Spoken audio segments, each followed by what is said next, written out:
L'un des problèmes majeurs dans le cas du bégaiement, ce sont les blocages. Est-ce qu'on peut éviter des blocages? Existe-t-il des stratégies pour contourner ou pour éviter ou pour débloquer, en tout cas ce qu'on appelle les blocages dans le cas du bégaiement?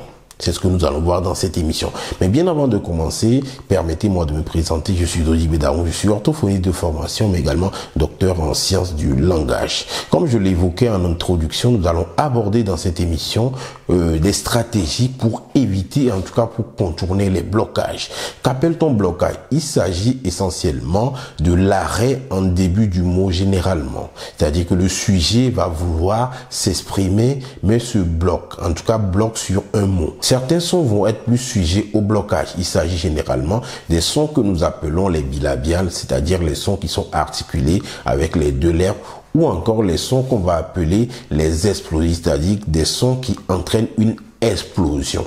Par exemple, le pas, le te, le que, qui sont des explosifs, ou les bilabiales, c'est le pas et le ba, par exemple, qui sont à la fois bilabiales, mais également explosifs. Maintenant, existe-t-il des stratégies pour éviter les blocages? Bien évidemment, ce que nous allons voir dans cette émission, il s'agit d'une liste, en tout cas, de stratégies qu'il faudra essayer. Il n'existe pas de remède miracle, comme j'ai l'habitude de le dire dans mes vidéos. Tout est une question de stratégie et d'entraînement. C'est-à-dire que tout ce que nous allons voir dans cette émission, il revient à vous de les essayer, de voir si ça marche pour vous. C'est pourquoi nous allons voir plusieurs stratégies. Certaines stratégies peuvent marcher pour vous, mais d'autres pas.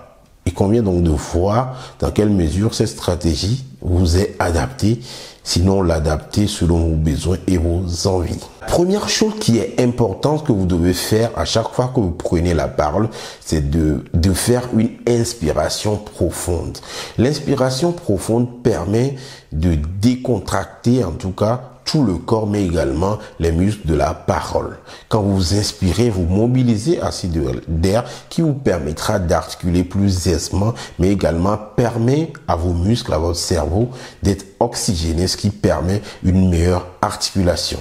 Mais cette stratégie seule ne suffit pas. La deuxième méthode, j'ai d'ailleurs consacré une vidéo à cette méthode. Il s'agit de la méthode de l'érasme. L'érasme, c'est quoi? C'est une stratégie qui permet d'allonger la première syllabe. C'est-à-dire, par exemple, si votre mot commence par A, il convient d'allonger le A, ce qui permet d'avoir quand même une attaque plus en souplesse.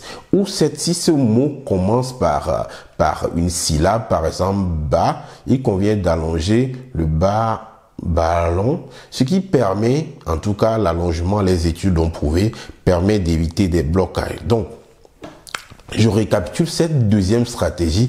Il convient donc d'allonger la première syllabe. Si c'est une voyelle, vous allongez la voyelle, d'accord? Voilà. Si c'est une consonne voyelle, par exemple ballon, vous allongez le ballon, ce qui permet qu'en tout cas d'avoir une articulation plus en douceur en début de mot. La troisième stratégie qui est un peu liée à la deuxième, c'est l'attaque en douceur. L'attaque en douceur, c'est quoi? Par exemple, quand vous voulez articuler et que vous articulez avec trop d'énergie, c'est comme si vous attaquez.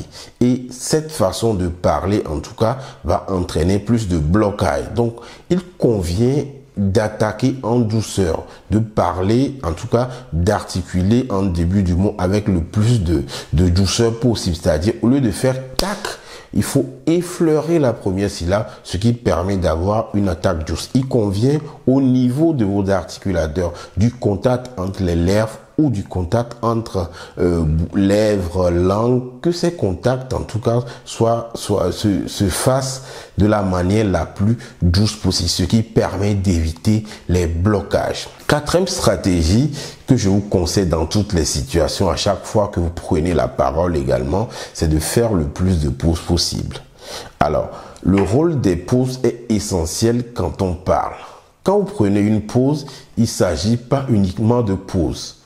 C'est également une pause articulatoire qui permet à vos muscles de se poser en quelques millisecondes, mais également c'est une pause respiratoire. La pause respiratoire suppose que vous prenez de l'air, en tout cas c'est comme si vous retournez à la source, prendre de l'air, mobiliser En tout cas, l'air qui constitue la source principale de l'acte de la parole. Donc, quand on prend une pause, on prend une inspiration et on mobilise plus de souffle qui permettra d'articuler plus aisément. La cinquième stratégie est l'utilisation des phrases d'amorçage. Les phrases d'amorçage, c'est quoi? Ce sont des phrases types sur lesquelles vous savez que vous bégayez pas, avec lesquelles vous pouvez commencer vos interventions. C'est vrai que quelquefois ça peut être trop mécanique, mais de toutes les façons, cela vous permettra de démarrer avec plus de douceur. Vous pouvez choisir par exemple, quand on vous pose une question sur, je sais pas, la Deuxième Guerre mondiale par exemple, on peut vous demander quelles sont les étapes de la Deuxième Guerre mondiale. Je choisis une question comme ça. Vous pouvez choisir une phrase, par exemple, vous pouvez dire, par rapport à cette question, ma réponse est la suivante. Cette phrase, vous pouvez l'utiliser à chaque fois qu'on vous pose une question. Pas uniquement cette phrase, vous pouvez en choisir 3, 4, 5 phrases d'amorçage en tout cas. Et ces phrases, vous les utilisez à chaque fois que vous sentez un blanc. L'utilisation de ces phrases aussi va vous permettre de pouvoir réfléchir à la question. Par exemple, on vous pose la question, pendant quelques secondes où vous utilisez ces phrases d'amorçage, vous pouvez réfléchir à la réponse que vous allez donner. Vous pouvez également utiliser en début ce qu'on appelle des pauses remplies. Les pauses remplies, c'est quoi? C'est par exemple des expressions comme voilà, que vous allez utiliser en début de phrase. Au milieu, c'est à vous de voir. Mais ici, on parle bien sûr des blocages en début de phrase. Donc, il faut les utiliser en début de phrase. Vous utilisez ces pauses remplies, ce qui permettra de pouvoir détendre en quelque sorte les muscles de la parole, de pouvoir attaquer avec le plus de douceur possible.